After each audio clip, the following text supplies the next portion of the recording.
Voilà maintenant une conséquence relativement méconnue de l'interdiction des rassemblements de plus de 5000 personnes. La plupart des communes françaises ont purement et simplement annulé le sacro-saint feu d'artifice du 14 juillet.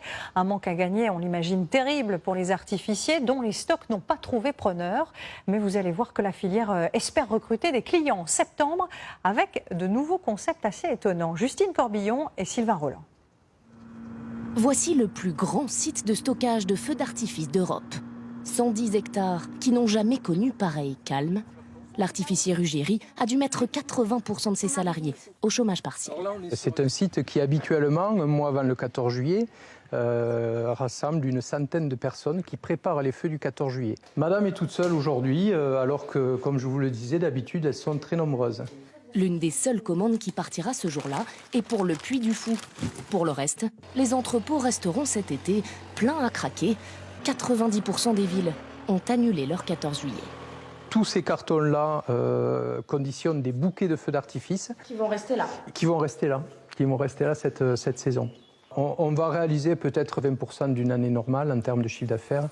Alors pour amortir ce coup dur, l'entreprise a eu l'idée de proposer aux maires un autre feu d'artifice. Il serait tiré en septembre en hommage au personnel soignant et serait visible en plein jour. Et aujourd'hui, eh bien, ce sont les premiers tests de ces produits qui sont faits à base de pigments naturels. C'est ce qu'on s'apprête à voir normalement.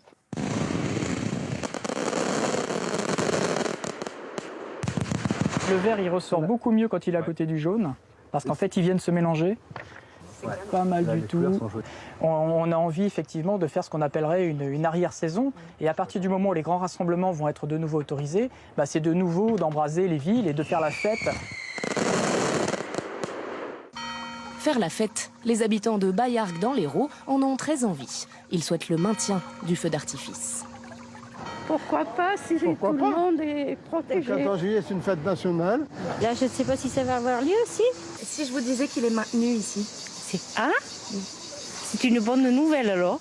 Un spectacle différent des autres années pour éviter les rassemblements.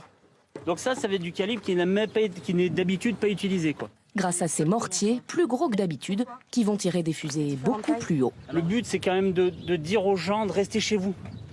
Restez dans votre jardin, restez sur votre balcon. Ce que vous me proposez, c'est de tirer sur 5 points différents.